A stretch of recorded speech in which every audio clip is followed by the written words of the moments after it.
Local kebaya firms have seen sales grown by up to 35% a year after the traditional dress was accepted into the UNESCO Intangible Cultural Heritage list.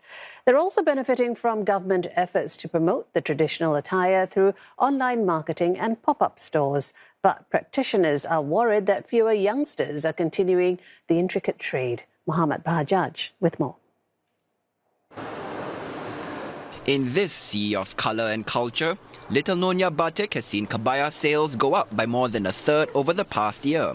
Ever since the dress's UNESCO listing, it's given renewed public attention to the cultural outfit. Initiatives from the National Heritage Board has also helped, showcasing the dress at places like neighbourhoods, malls, museums and tourist attractions. Local media has also brought in a newer crowd. One particular bestseller at this kebaya store involves designs similar to the one seen in local TV show Emerald Hill. Now, the TV series involves Peranakan culture and dress and also ranked #1 on Netflix Singapore earlier in the year. Now, this is just one example of how local media can popularize culture and sustain businesses selling local tradition in the long run. But challenges remain. Suppliers of quality fabric for the kebaya overseas are dwindling, with more customers opting for modern fast fashion over the traditional dress. It's not many factory producing it now. Yeah, so we have to search all the small shops in Indonesia like Jakarta, Bandung. It closed down because there are many competition, especially from the overseas that has a fast fashion. Roughly in my hometown itself, like last time they have 10 the factory doing the material, but now maybe only 2.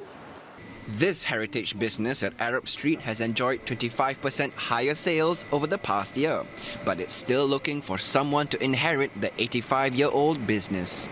This shop was opened by my grandfather, so we are like the third generation. But the next generation, so far, we haven't found anyone who's like really interested in taking on the business. There are some shops, family businesses along this Arab Street, for example, had closed down because the next generation wouldn't want to even take up the business. Down the street, kebaya at Ratiana has found a successor through the store owner's daughter.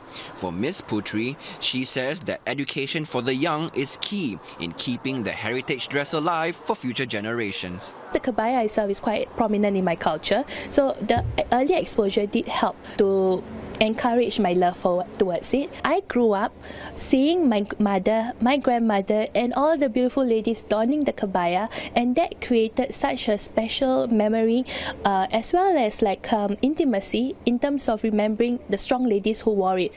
Miss Putri has seen the rise of fast fashion kebayas in the market, adding they may dilute the essence of the traditional dress.